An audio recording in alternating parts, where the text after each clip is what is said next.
Monsieur le secrétaire général de la préfecture, monsieur le président du département,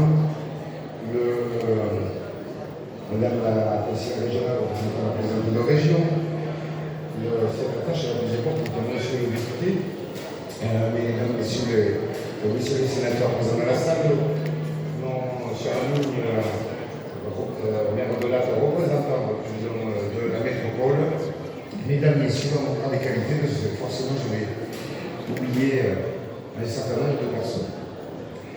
Donc je profite du thème de cette exposition pour vous dire que le taureau représentait pour les Celtes un maître de guerre. Les guerriers le vénéraient plus particulièrement. Il faisait souvent partie des figurines posées sur l'autel du foyer que représentaient les membres de la famille ainsi que des esprits gardiens qui veillaient à la maisonnée et à ses membres. Chaque famille avait ses propres esprits bienveillants, selon les besoins et les affinités de chacun. Les guerriers priaient le taureau et allaient le retrouver à travers des voyages chamaniques pour qu'il les conseille pour le combat à venir et qu'il leur transmette sa détermination au moment venu. L'esprit du taureau était aussi sollicité pour participer à la conception d'un enfant, pour assurer le couple de la bonne fécondité durant l'acte de conception. Le couple qui souhaitait concevoir pratiquait alors, juste avant de faire l'amour, un rituel pour inviter l'esprit du taureau à bénir l'union dans cette énergie de fécondité. Et j'ai voulu, avec ce thème et le taureau, rapprocher un petit peu la spécificité de Bureau. Nous avons cet été élevé au sud de Paris-Expo, un taureau monumental. Et effectivement, cela vient s'inscrire dans cette logique de territoire, dans cette logique d'équipement que nous avons ici, à savoir que ce soit le territoire, que ce soit cet équipement, nous avons la volonté d'être combatifs et de faire en sorte de défendre nos intérêts, défendre l'ensemble des acteurs qui, tout au long de l'année, dans ce contexte, dans ce parc expo, également dans la salle Arena, créent des événements et défendent notre territoire. Et puis par le même événement, un peu ce symbole de la fécondité qui fait qu'ici, nous sommes créatifs et créateurs. Et donc, à ce titre, je pensais que cette symbolique, Madame la Présidente, fonctionnait bien avec les représentations de taureau et ce thème que nous avions aujourd'hui avec les Celtes. Donc, je vous souhaite à toutes et à tous une très bonne foire 2022.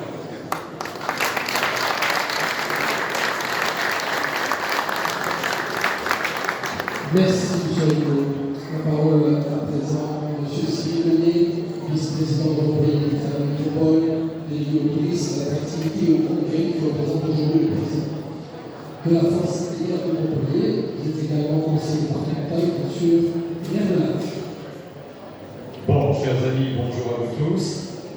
Tout d'abord, permettez-moi de vous présenter les excuses de Michael Delafosse qui m'a demandé hier de le représenter au pied levé parce qu'il avait une obligation dans le cadre du développement de notre métropole. Et il m'a demandé de vous dire sa déception de ne pas être sur cette estrade aux côtés de tous nos amis représentant l'État, le département, monsieur le député, j'ai vu aussi monsieur le sénateur, je vois également Stéphane Rossignol, le président de la communauté des Temps d'Or, maire de la Grande-Motte qui est aussi avec nous aujourd'hui.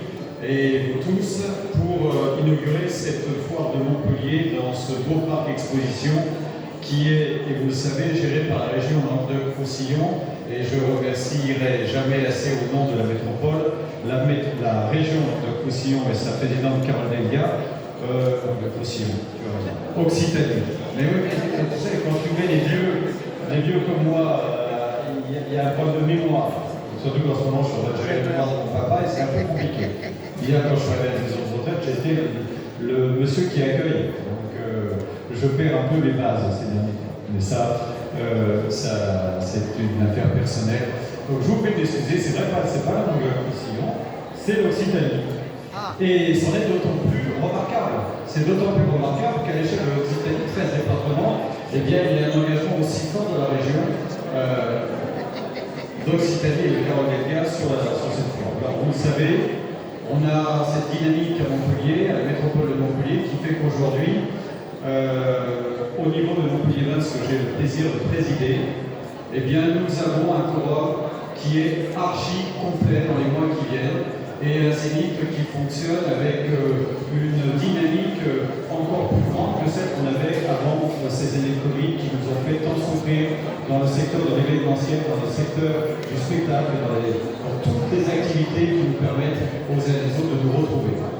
Dans ces activités, il y a cette foire internationale de Montpellier qui régulièrement nous permet de nous retrouver et de mettre en avant l'ensemble des forces actives, commerciales et autres de notre métropole de Montpellier. Et cette fois choisit tous les ans une nouvelle thématique. Cette fois-ci, ce sont les Celtes. Je ne vais pas vous parler de taureaux, je ne vais pas vous parler des Celtes non plus, parce que sinon on y passerait des heures et il y a d'autres personnes qui vont en parler.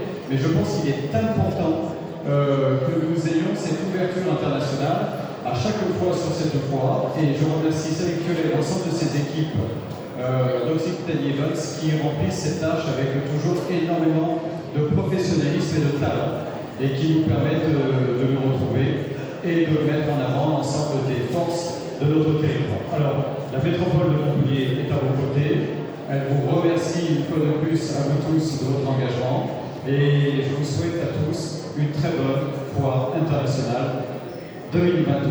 Merci à vous tous. Merci, monsieur.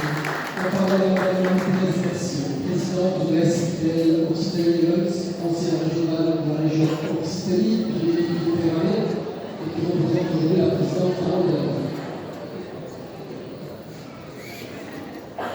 Bonjour à toutes et bonjour à tous. Tout d'abord, je m'exprimerai, si vous me le permettez, à la fois au nom de la présidente de région Carole Belga et en tant que présidente de la SPL Occitanie Events, donc la présidente du Parc des Expos et de l'Arena. Ce que je voulais vous dire tout d'abord, c'est que nous sommes très heureux de renouer avec cette tradition de la foire qui, vous le verrez, accueille beaucoup de monde, va accueillir beaucoup de monde. Et c'est un moment de convivialité, c'est un moment d'échange qui, dans une période qui, il faut le dire, est quand même un petit peu compliquée, reste un moment très attendu. Et je crois que c'est, bien sûr, en tant que présidente du Parc des Expos, je suis heureuse de voir l'engouement que provoque et que génère cette foire. La période est complexe, je le disais. La crise sanitaire, il faut quand même qu'on en ait conscience, a troublé un certain nombre de personnes. Aujourd'hui, avec la crise énergétique, on a des gros sujets sur le pouvoir d'achat. Et même si aujourd'hui on est là pour un événement festif, il est important de voir que nos concitoyens, nos citoyens, nos habitants de la région Occitanie sont soucieux de leur pouvoir d'achat. Alors, la foire, j'en dirai deux mots, répond aussi à ces problématiques de pouvoir d'achat. Mais la région, au-delà même, bien sûr, de participer à cet événement, fait aussi des actions, met en place des dispositifs importants. Alors, je peux citer par exemple l'éco-chèque, mais je tenais aussi à le dire aujourd'hui. C'est-à-dire que c'est un moment festif, mais c'est aussi un moment où on doit être conscient qu'il y a des problématiques importantes sur notre territoire et dans notre pays. Et on ne peut pas ignorer ces éléments-là. Et la région se doit d'être aux côtés de ses habitants sur les sujets de mobilité, sur les sujets de transition énergétique et en accompagnant aussi les citoyens vers cette transition énergétique. Un moment plus festif, je voudrais surtout, d'abord et avant tout, féliciter les équipes. Parce que vous le voyez devant moi et derrière vous, il y a un décor. Le thème qui a été choisi, voilà, c'est encore un très beau thème. Chaque année, je suis surprise par la qualité du travail des équipes qui innovent et qui permettent là aussi de proposer à vous tous, mais à nos citoyens et nos concitoyens, un moment d'évasion, un moment de voyage. Ne l'oublions pas, c'est aussi un moment d'échange, de partage. Les personnes, voilà, tout le monde est content de venir en famille, mais aussi découvrir pour s'évader Et je trouve que ce thème est un bon thème cette année et qu'il est surtout très bien mis à l'honneur dans ce webinaire. La foire et son succès, c'est évidemment tout ce mélange. C'est aussi, là aussi, très important de retenir qu'à nos côtés sont présents de nombreux artisans, des artisans de l'Hérault, des artisans de l'Occitanie. Et donc, je fais un clin d'œil au président de la Chambre des métiers parce qu'il est toujours à nos côtés pour participer, pour mettre encore plus d'artisans sur cette foire. Donc, je me permets de le citer, c'est 100 artisans de l'Hérault qui sont présents, c'est plus de 66% sur les 450 exposants qui sont sur cette foire cette année encore, c'est 66% de produits, on va dire made in Occitanie, pardonnez-moi l'expression, et donc sur le stand de la région, vous retrouverez tous les produits issus de France, vous retrouverez aussi en plus, donc je vous invite à y aller, des entreprises et des savoir-faire mis en avant sur les produits faits en Occitanie. Vous avez le personnel de la région qui vous attend et qui pourra effectivement, voilà, il y a aussi des jeux, mais qui pourra mettre à l'honneur et vous montrer ce qu'on sait faire en Occitanie. Voilà, vous remerciez tous, je n'en dirai pas plus. Alors si peut-être un instant de culture, vous dire que ce parc d'exposition, vous le savez, la présidente de région, nous avons voté une rénovation complète et un budget complet de rénovation de ce parc à hauteur de 80 millions. Cette rénovation de parc, elle va se faire sur quelques années, mais dès à présent, les équipes d'Occitanie et Lutz ont tenu à rénover ce parc et à le mettre, on va dire, un peu plus en l'air du temps. Donc nous commençons les travaux sur le parc. Sur la partie qui ne fera pas l'objet du grand plan de rénovation voté par la région Occitanie. Et donc, pendant la foire, c'est pour ça que je voulais vous dire, nous avons un artiste, Mist, qui va faire une fresque gigantesque sur un des murs de la grande cour qui est entre les halls. Et dès que la foire sera terminée, que la fresque sera terminée, cette cour va être rénovée, va être végétalisée. On va essayer de faire revenir de la biodiversité dans cette foire, puisque ce que nous voulons de ce lieu, je tiens là à le rappeler en conclusion, c'est un lieu vivant, un lieu ouvert sur nos citoyens, un lieu qui vit toute l'année et pas seulement quand il y a des événements, même s'ils sont bien sûr fantastiques comme aujourd'hui, mais il faut que ce lieu vive le plus possible et l'ensemble de l'année. Et donc cette cour va contribuer à donner une image positive et ouverte sur l'extérieur et sur la ville de ce parc des expositions. Et donc merci, bonne fois à tous. Merci. La parole est au président M. Clément Silva, président du conseil départemental de l'Hérault.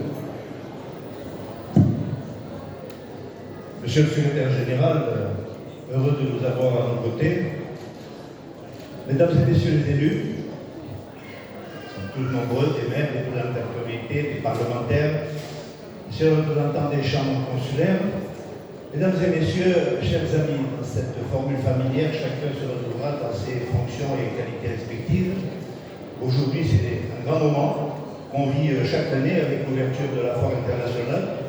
C'est un coup de projecteur que j'espère international sur ce beau département d'Hérault, avec sa multitude de facettes méconnues.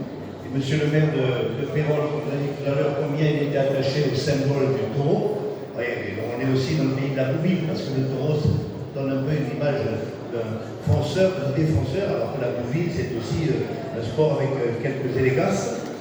Donc, je vous disais, le département de l'Hérault, eh bien, effectivement, nous avons aussi un stand département que je vous invite à découvrir, parce que, au-delà de tous les exposants, et j'ai appris qu'il y avait des artisans, 150 artisans qui sont là, 150 artisans qui viennent de nous montrer leur savoir-faire. Donc, nous avons aussi des richesses humaines dans l'Hérault, des savoirs, des métiers. Et puis, sur le stand département, j'y reviens, eh bien, forcément, nous avons mis en honneur un produit phare du département, la viticulture, et c'est excellent, puisque au salon d'agriculture récemment, il y a eu 283 médaillés entre les vins, les huîtres, les confitures, les olives. Donc on a des produits d'excellence que vous regarderez sur le site du département, mais que vous retrouverez également chez les producteurs. Donc pour nous, C'est l'occasion de mettre en exergue une partie de l'activité économique qui structure nos paysages, c'est-à-dire l'agriculture en général. Et c'est ainsi qu'on peut essayer d'apporter notre contribution à cet événement important. Je resterai très bref dans mes propos parce que je fais référence à un très ancien parlementaire qui m'avait dit un bon discours, c'est l'inverse d'un bon vin. Un bon vin, plus il est en bouche, plus on l'apprécie. Donc, avec un discours aussi concis, j'espère que vous apprécierez tout à l'heure nos convaincre. Merci pour le travail. Merci, Président Festival. Pour continuer ces allocutions, la parole est à M. le secrétaire général de la préfecture, Frédéric Poiseau, qui représente aujourd'hui le préfet de l'Hérault, Hugues Loutre. Merci beaucoup. Messieurs les parlementaires, Madame la conseillère régionale, Monsieur le Président, Monsieur le Vice-président, Mesdames, Messieurs les maires. Alors, très difficile de prendre la parole après la citation de cet ancien parlementaire qui dit qu'il faut être très court, donc je vais essayer d'être très court. Étant moi-même bourguignon avec l'impression de Bourgoin, je vais essayer d'être assez rapide. Donc, quelques mots pour vous dire. Quelques remarques, peut-être, observations. J'ai entendu beaucoup de choses qui viennent d'être dites. Il y a un peu de gravité, quand même, qu'il faut souligner. C'est-à-dire que les gens qui se trouvent ici, en particulier les artisans, les représentants de la Chambre, sortent de périodes qui ont été et sont encore dans une période, peut-être même seront encore dans une période compliquée, qui a été difficile. Donc je crois que la foire, elle doit être aussi le symbole du soutien que nous apportons tous ici, quel que soit le niveau et l'engagement que l'on a pu avoir, à l'endroit de toutes ces professions qui ont traversé quand même une crise majeure avec la Covid, et puis qui sont à l'orée de quelque chose qu'on a du mal encore à imaginer déterminer, et qu'on appelle pour l'instant sobriété énergétique.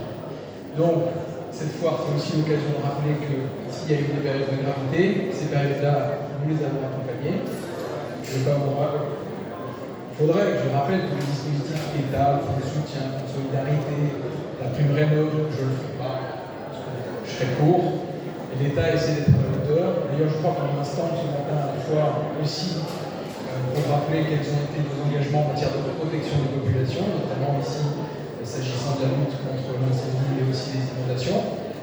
Et puis, c'est aussi un jour de fête. Vous l'avez bien dit, Madame la conseillère régionale, c'est que cette foire internationale, c'est en fait, c'est 66% d'artisans, de commerçants d'Occitanie. Ça, c'est quand même extraordinaire. C'est le moyen de mettre en avant toute cette culture très riche que je découvre. Ça fait 12 jours, je crois, que je suis sur le département, avec grand bonheur. Une richesse qui va effectivement, vous l'avez dit, Monsieur le Président, des terres viticoles très riches, avec des vins d'exception qu'on trouve dans ce département, mais aussi sur tout un tas de produits artisanaux. Je ne serai pas beaucoup plus long. Vous dire que c'est un grand bonheur, un grand honneur d'être ici ce matin pour moi. Le préfet ne pouvait pas être présent, donc je ne peux pas dire que je suis ravi qu'il n'ait pas pu être là, mais ça me permet d'être ici avec vous.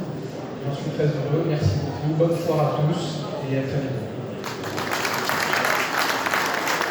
Merci, M. le Président général. Le président de la délégation officielle va partir à la rencontre justement des acteurs de cette révolution de la foire internationale de l'Europe. Je rappelle sur le thème des 7 termes de légende. On suit l'intérêt des sites.